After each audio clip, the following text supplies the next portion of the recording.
오늘 내 부모를 공경하라 하는 말씀으로 같이 하나님의 말씀을 상고하겠습니다.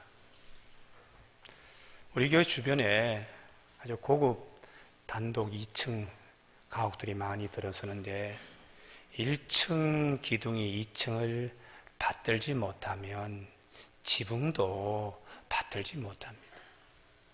1층 기둥이 2층을 받들면 지붕도 받들 수 있습니다. 사람의 삶도 마찬가지입니다. 부모를 공경하지 않고 하나님을 공경할 수는 없습니다. 부모를 공경하면 하나님을 공경하게 됩니다. 하나님을 공경하면 하나님께서 가정의 신령한 복과 하나님이 쓰시는 귀한 축복이 있게 됩니다. 그래서 오늘 본문 말씀뿐만 아니라 성경의 여러 곳에서 내 부모를 공경하라. 그리고 출애굽기 19장 10계명 가운데서 내 부모를 공경하라. 그렇게 말씀하십니다.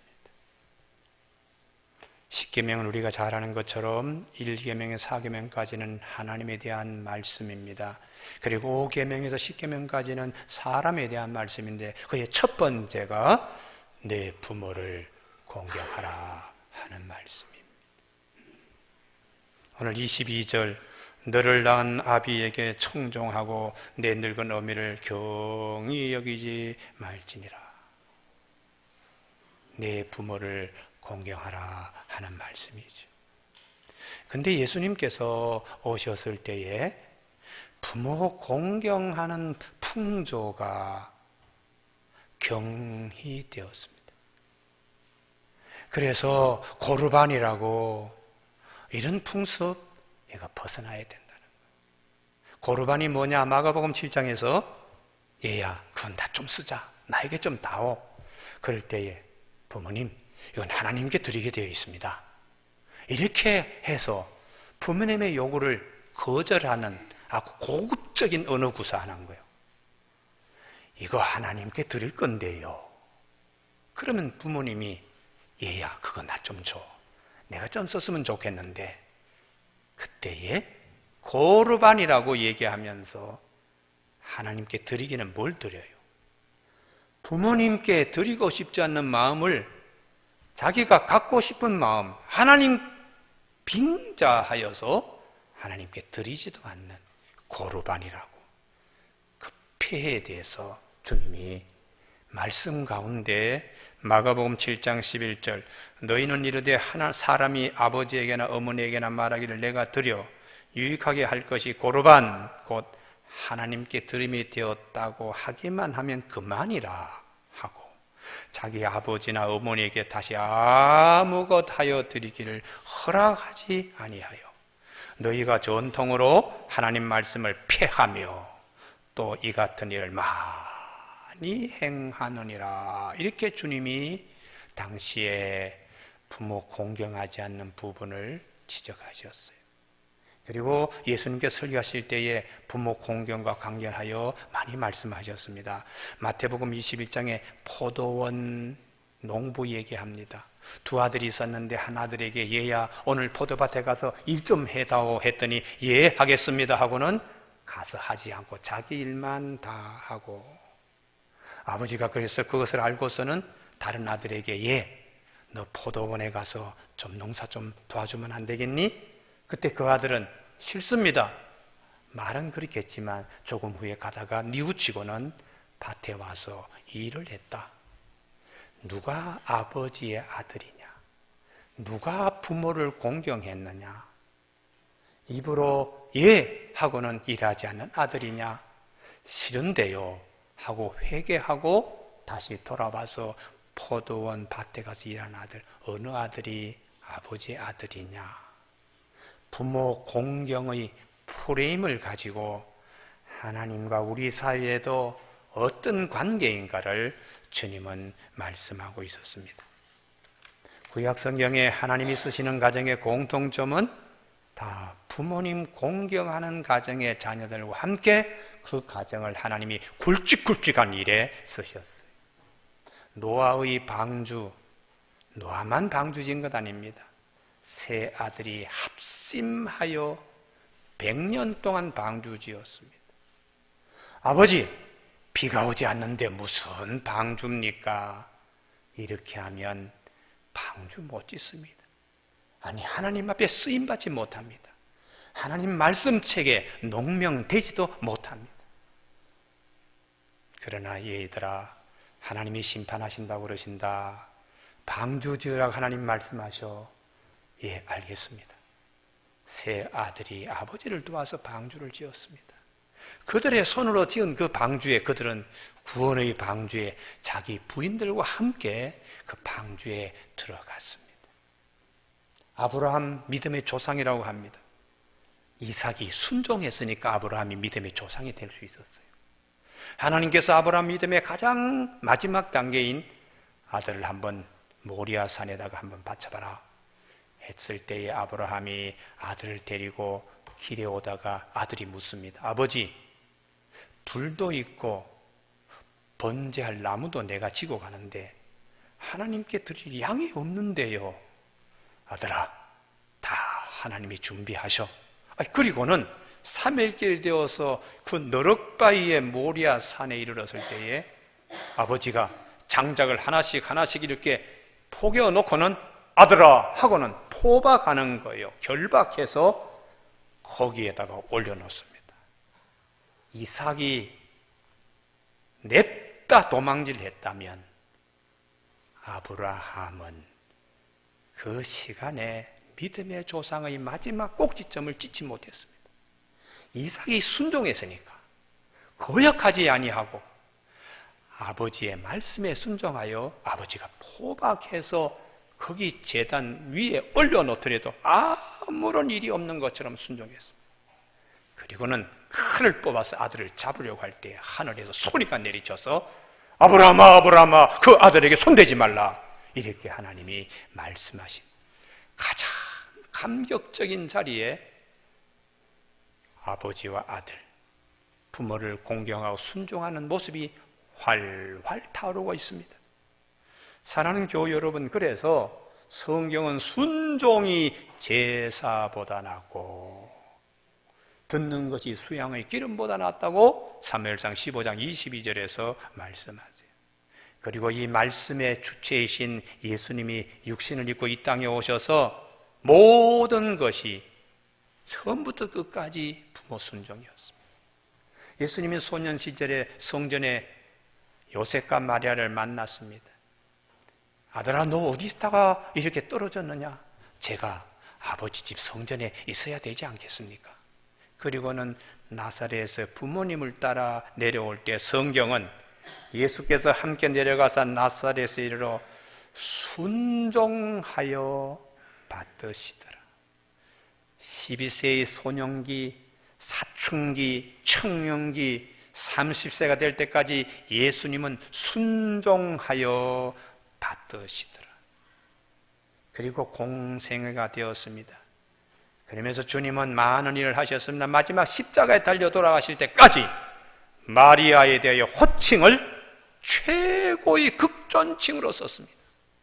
어떤 일을 만나더라도 마리아에 대하여 구나이라고 하는, 우리말로 번역을 다 여자여라고 번역을 했는데 원래 그 말의 뜻은, 구나이라는 단어는 로마의 황제의 부인에게만 쓰는 용어입니다. 마리아에 대해서 물로 포도주 만드는 그 현장에서도 여자여 구나이, 나와 무슨 상관이 있습니까? 이 사람들이 나를 메시아로 생각하겠습니까? 내 말을 듣겠습니까? 아직 때가 아닌 것 같은데요. 그러면서 구나이라는 단어를 첫 번째 기적에서부터 시작하여 마지막 십자가에 달리실 때 요한복음 19장 가상 7원에서 여자여 보소서, 이 요한이 이제 어머님의 아들로서 일을 할 겁니다. 요한아, 내 어머니다 할 때 여자여, 이 아들이 여자여 보소서 아들입니다. 사도 요한을 보고서 할 때 후나이라는 단어를 썼어요. 교회 여러분, 우리가 하나님께서 친히 오셔서도 부모를 어떻게 받들고 공경하는가를 예수 그리스도를 통하여 성경은 우리에게 말씀하십니다. 구약 성경 룻기가 있습니다. 모압 여인입니다. 모압 식구들은 신명기 23장에 하나님의 총회에 발도 들여지 못하게 했어요. 영원히 여호와의 총회에 참여하지 못하는데 이 룻이 하나님의 한 권의 책 이름으로 등장합니다. 이유는 부모 공경입니다. 시어머니 나오미 힘도 없고 늙었습니다. 재물도 없어요. 권력도 없고 아무것도 없습니다. 이제는 고향으로 간다고 남편도 잃어버리고 두 아들도 잃어버린 그 시어머니 나오미가 고향으로 간다고 할 때에 룻이 어머님의 백성이 나의 백성이요, 어머님의 하나님이 나의 하나님이요, 어머님이 묻혀 죽으시는 그곳에 나도 죽어서 묻히겠습니다. 이게 그 단순히 신앙 고백이 아닙니다. 어머님을 제가 버리면 어떻게 합니까? 끝까지 어머님을 공개하겠습니다 라는 마음에서 불붙는 신앙 고백이에요. 룻기 2장으로 들어오면 넉넉한 인심의 보아스가 이 룻을 알아봅니다. 그래서 추수할 때에 자기 집 종들에게 일부러 낙수하도록 이삭을 툭툭툭 던져놓도록 룻이 좀 많이 가져갈 수 있도록 배려하는 이유는 한 군데 있었습니다. 소문 들었기 때문입니다. 나중에 룻이 그럽니다. 나에게 왜 이렇게 잘해 주십니까? 어르신. 그때 보아스가 하는 말이 내가 시어머니에게 잘한 소문을 내가 들었다는 거예요. 그래서 하나님께서 그 날개로 너에게 축복해 주실 것을 나는 믿는다. 힘없고 늙은 시어머니를 따라온 것만 해도 고마운데 매일 밭에 나가서 떨어진 추수를 한 이삭들을 모아가지고 정성스럽게 시어머니를 공개하는 소문이 우리 이 마을 사람들뿐만 아니라 이 일대에 다 소문이 났다.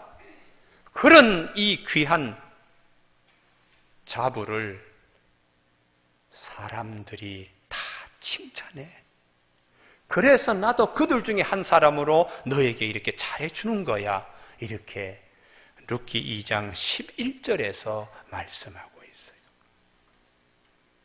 하나님이 쓰시는 귀한 가정, 룻을 하나님이 보시고 부모 공경을 잘하는, 홀로 계시는 시어머니를 잘 대접하는, 정성을 다하는 룻의 허리를 하나님이 보시고 이 허리에서 임금을, 왕 같은 많은 사람들을 뽑아내야 되겠다고 하나님이 보신 거예요. 그래서 다윗의 증조모가 되는 오벳을 생산하게 했어요. 그리고 오벳의 후에 이새가 나고 이새가 다윗을 생산했다고 되어 있습니다. 오늘 우리 산부예배 참석한 교우들 가운데 부모 공경 잘하여 하나님이 쓰시는 귀한 가정이 많이 배출되기를 주님의 이름으로 축복합니다. 오늘 제가 1부 예배도 얘기하고 2부 예배도 얘기했는데 우리 교회 두 가정은 제가 정말 자랑스러운 가정이 있다고요. 첫 번째 가정은 백난두 집사님 가정이에요. 딸 효진이가 그림을 그리는데 그해 수능고사 끝나고 다음 날 아버지에게 간 이식을 하기 위해서 아산병원에 들어갔어요. 목사로서 할 수 있는 일은 기도와 그리고 광주에서 아산병원까지 제가 모시고 가는 일밖에 없었어요. 가면서 이런저런 얘기도 많이 했는데 하나님의 은혜로 우리 백 집사님과 그리고 효진이가 잘 이렇게 수술이 마무리가 되었어요. 나는 그때 솔직한 말로 오늘 효진이가 이번 본고사를 포기하는 모양이다. 언제 몸을 다시 회복하고 언제 이제 곧 눈앞에 한 달 안에 시험을 볼 텐데 이제는 대학 시험을 포기한 모양이다. 그렇게 생각했어요. 그런데 그 해에 숙명여대 한국화 거기에 합격했습니다. 그래서 제가 너무 감동이 되어서 제가 시를 하나 발표를 했더니 신문사에서 그걸 보고는 취재를 했어요. 그리고 난 다음 해에 우리 교회 김주상 집사님이 저한테 전화를 했어요. 목사님, 제가 일산에 있는 암센터 병원에 들어갑니다. 아니, 집사님, 왜요? 간 수술합니다. 간암입니까? 아닙니다. 저희 아버지가 간암으로 제가 간 이식을 해야 되겠습니다. 회사는요, 연가를 내었습니다.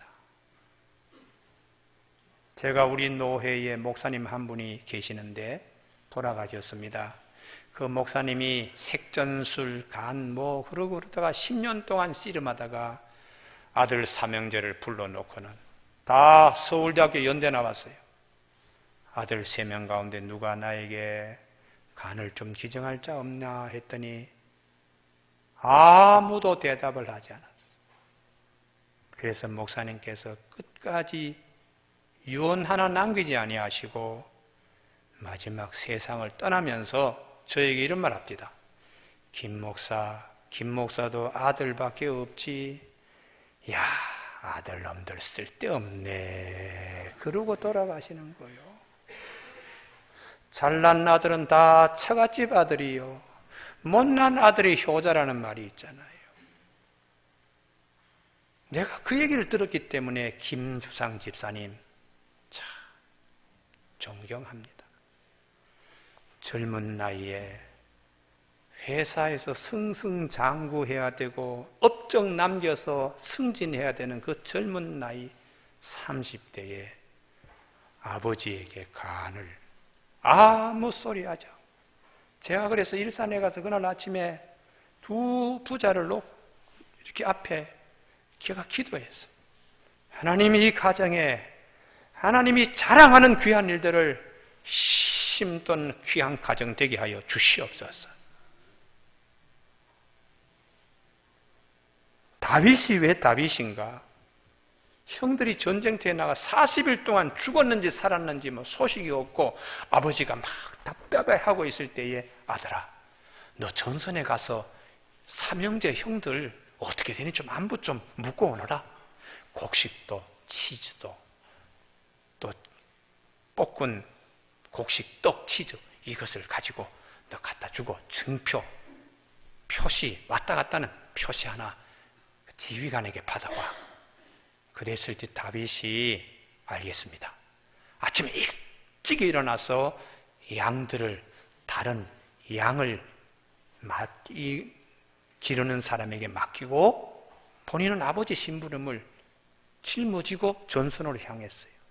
하나님이 그걸 보신 거죠. 부모 말씀에 가장 어려울 때에 순종하느냐 하지 않느냐를 하나님이 보시고, 이 정도 같으면 이스라엘의 임금으로 기둥으로 세워도 문제 없겠다. 하나님이 그렇게 여기시는 거예요.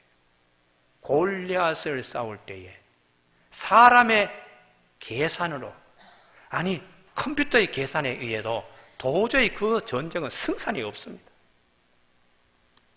그런 전쟁을 하나님께서 그 손에 다윗을 붙들고 물맷돌 하나로 이기게 하셨어요. 부모 말씀 순종하고 공경하는 자, 하나님의 말씀에 순종하고 공경할 수 있기 때문에 하나님이 이스라엘의 왕으로 세우고 그를 모든 왕의 다림줄로, 잣대로, 기준되는 자로 하나님이 다윗을 쓰셨습니다. 우리가 잘 아는 미국의 초대 대통령 워싱턴 얘기 다 아시죠? 이분의 원래 꿈은 마드로스였어요. 선원으로 몇 년 동안 하다가 배에 선장이 되면 세계 전 지역에 여행도 다닐 수 있고 수입도 괜찮으니 그때 젊은이들의 꿈은 다 뱃사람 되는 거였어요. 그런데 이제 그렇게 원하던 뱃사람으로서 선원으로 취직을 하게 되어서 마지막 어머니에게 인사차 왔습니다. 그때 어머니가 아들아, 이제 너를 보면 언제 보느냐 하고 어머님이 눈물을 흘리니까 이 워싱턴의 마음이 달라졌어요. 하인에게 여보게 배에 가서 짐을 도로 찾아오게. 어머님의 눈에 눈물을 흘리게 하면서 내가 선원이 되고 마드로스가 되겠다는 꿈을 내가 갖는 것은 하나님 앞에 바른 것이 아니다. 그러고는 하인을 시켜서 그 짐을 도로 찾아오고 어머니 앞에서 어머니께서 그때 하시는 말씀이 아들아, 부모를 공경하는 자 하나님께서 복 주신다고 성경에 말씀하셨는데 오늘 네가 이렇게 결정함으로 너 장래에 하나님의 큰 복이 있을 것이다. 이 기도가 그대로 이루어졌습니다.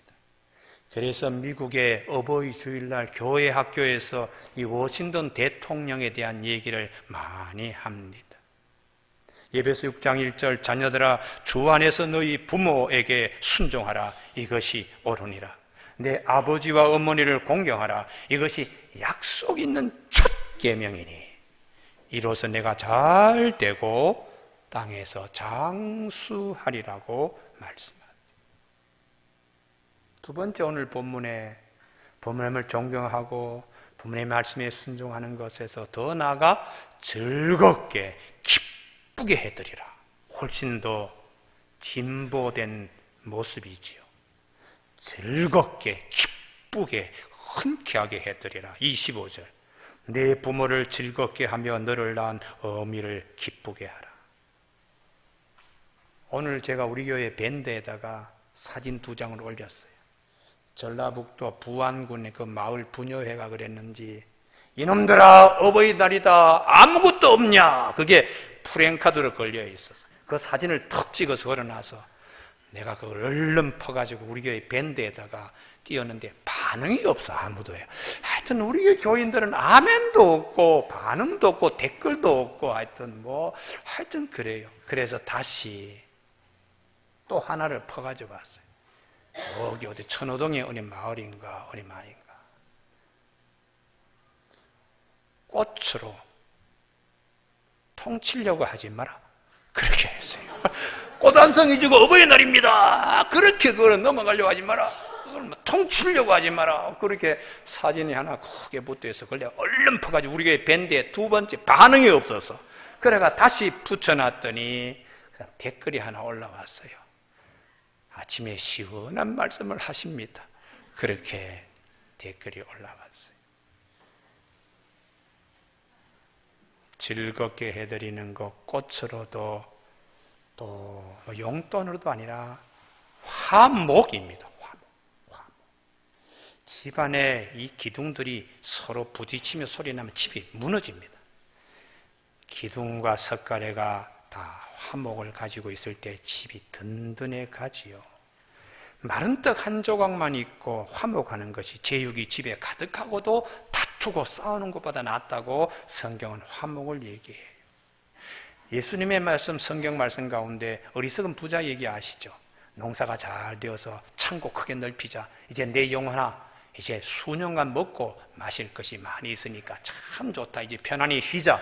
이 말 떨어지자 말자 하나님이 뒤에다가 대고 하신 말씀. 어리석은 자, 네 영혼을 오늘 밤 찾아가면 무엇이 돼? 이 내용의 설교가 누구에게 한 것 같으면 형제지간의 유산 상속 다툼하고 왔을 때에 동생이 그러는 거예요. 예수님, 우리 형님에게 명해서 재산 상속 좀 나눠 갖도록 주님 좀 중재해 주십시오. 이 형제에게 어리석은 부자 비유로 설교하셨어요. 주님이 그럽니다. 너희 두 형제의 재판관이 내가 아니잖아. 사람이 탐심 때문에 망한다. 삼가 탐심을 물리쳐라. 사람의 생명이 소유에 많고 넉넉한 데 있지 않아? 그리고 이제 어리석은 부자 비유를 주님이 하셨습니다. 형제 화목하지 못한데 주님이 마음 아파하면서 어리석은 부자 비유하셨어요. 자매지간, 예수님이 마리아 집안의 신방 갔습니다. 마리아가 웰컴 하면서 예수님 환영하고는 한 부엌에 내려가서 그릇 있는 대로 다 음식을 장만하고 시끄럽습니다. 그리고 화딱지가 났습니다. 예수님 발치에 앉아서 조용히 듣고 있는 마리아가 얼마나 속에 부활을 일으키는지 드디어 폭발하고 말았어요. 예수님, 동생에게 명하여 좀 나를 좀 도와달라고, 도와주게 좀 이렇게 명하십시오. 그때 예수님이 마리아의 말에 장단을 맞추지 않았습니다. 책망했습니다. 너 마음이 굉장히 분주하구나. 여러 개의 음식 장만하려고 하지 마. 한 가지 더 괜찮아. 마리아가 훨씬 좋은 편, 나은 편을 택하였다. 그 부분이. 두 사람의 마음을 보니까 마리아는 지금 속에서 부글부글 끓어요. 그런 것보다 예수님 곁에 마음의 평안을 가지고 언니도 탓하지 않고 아무도 탓하지 않고 화목한 마음을 가지고 있는 마리아가 훨씬 좋은 마음 택하고 가지고 있다는 거예요.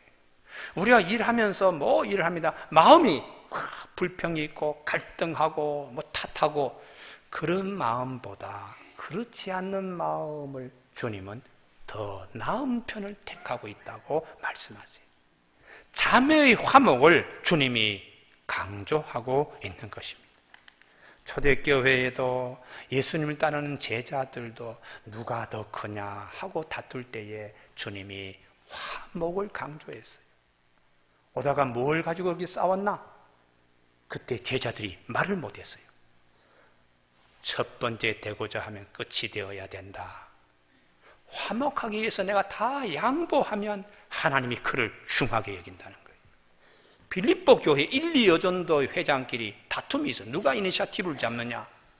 열심히 교회에 일어납니다만 화목이 없어. 그래서 주님이 사도 바울의 입을 통하여 유오디아 제1여전도 회장, 순두계 제2여전도 회장 같은 마음을 품으시오. 같은 마음을 품어라. 화목이 얼마나 중요한가요? 길 가다가 형제가 동생이 넘어졌어요. 그래서 형이 아니 이 돌 때문에 동생이 이렇게 곤두박질 치다냐고 돌을 잡아 뽑았어요. 근데 그 돌 밑에서 주먹만한 황금이 하나 나왔어요. 길에서 횡재 만났다고. 야, 너 때문에 이거 횡재 만났네. 아닙니다. 형님이 돌을 뽑아가지고 횡재 만났지요. 그리고는 서로 주거니 받거니 그러며 나루터까지 이르렀습니다. 배를 탔습니다. 그런데 형님의 생각이 좀 달라졌어요. 아우야, 너 가지고 있는 황금 좀 내봐라. 예, 형님 여기 있습니다. 받자 말자 그 황금 덩어리를 강물에 휙 집어 던졌어요. 아우가 깜짝 놀랐습니다. 형님, 어떻게 그 황금을 그렇게 강에 던집니까? 아우야, 우리가 이 황금을 얻고 난 다음부터 내 마음이 자꾸 이상해져. 형제 우애에 금이 가는 것 같아. 그래서 이걸 금을 던져버렸어. 우리 형제 우애가 금보다 더 귀하잖아. 사랑하는 교회 여러분, 사도 베드로가 하나님의 성품 담는 것 가운데 8가지를 베드로후서 1장에서 말씀하셨어요. 믿음의 덕을, 덕의 지식을, 지식의 절제, 절제의 인내를, 인내의 경건을, 그 다음에 7번째에 형제 우애를, 형제 우애의 마지막 사랑을 더하라.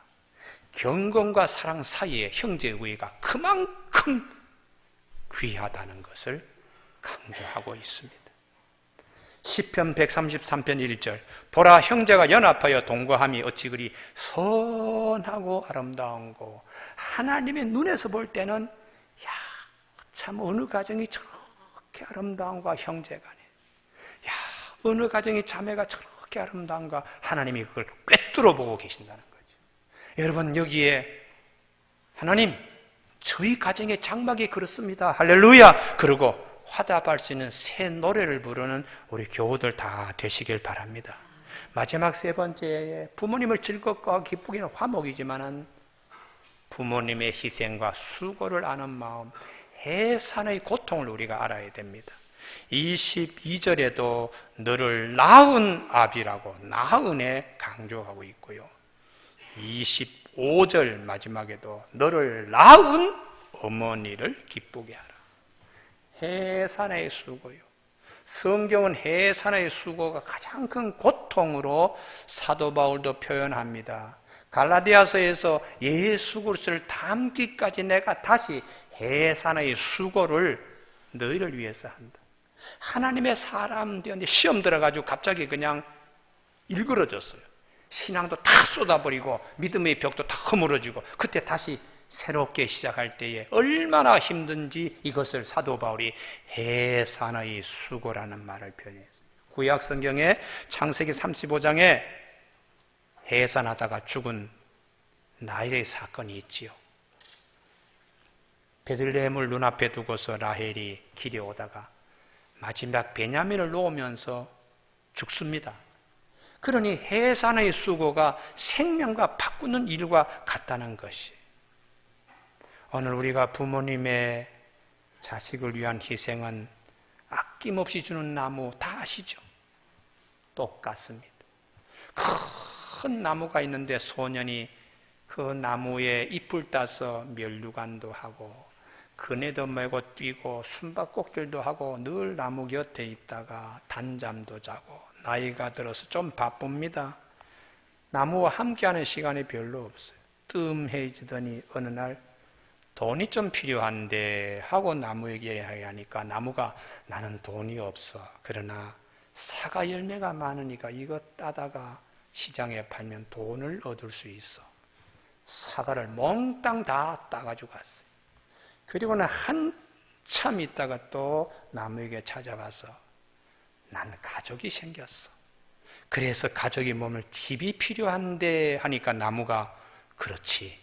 내 가지를 다 잘라서 통나무 집을 지어.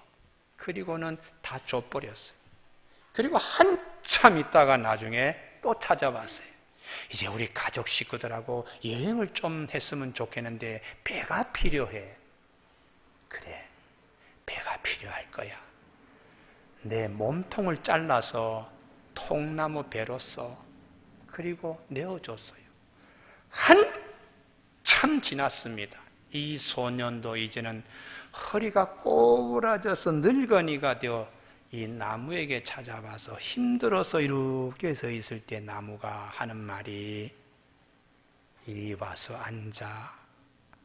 내게 이제 남은 것이라고는 이 밑둥지밖에 없어. 거기에 다 늙어버린 소년이 앉으면서 그래도 나무는 행복했다는 슐버스타인의 아낌없이 주는 나무 1964년 동화입니다. 교우 여러분, 진리를 사되 팔지 말라 23절. 돈으로 계산할 수 없는 진리가 무엇입니까? 부모님이 자식을 위해서 이렇게 희생한다는 거, 이거 우리 잊어버리면 안 됩니다. 우리나라 방송작가 송정림 씨가 지난해 가을에 책을 한 권 내었는데 거기에 참 좋은 사람을 만났다는 책, 거기에 한 곳만 제가 소개하고 설교 마칩니다. 식기 전에 어서 먹으렴 하는 제목으로 되어 있어요.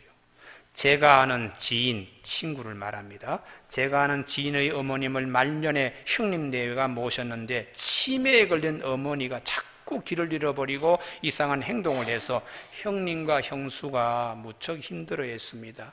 둘째 아들인 지인, 이 친구입니다. 그 당시 사업이 잘 되질 않아 결국 이혼하고 혼자 노숙인처럼 떠돌아다니고 있었습니다. 어느 날 지인은 어머니가 보고 싶어서 형수에게 찾아뵙겠다고 말했습니다. 둘째 아들이 찾아온다는 말에 어머니는 들떠서 어쩔 줄을 몰랐습니다. 저녁 시간이 되어도 둘째 아들이 오지 않자 어머니는 낙심했습니다. 그래서 먼저 식사를 먼저 차려드렸습니다. 그런데 어머니가 음식들을 몰래 주머니에 넣는 것입니다. 가족들이 어머님의 행동을 보고 놀라서 말렸지만 맨손으로 뜨거운 찌개 속에 건더기들을 집어서 주머니에 넣습니다. 그리고 누구에게 빼앗길까 봐 급하게 자기 방으로 들어가 문을 잠그고 나오지 않습니다. 밤이 늦게 되어 둘째 아들이 왔습니다. 어머니, 저 왔습니다.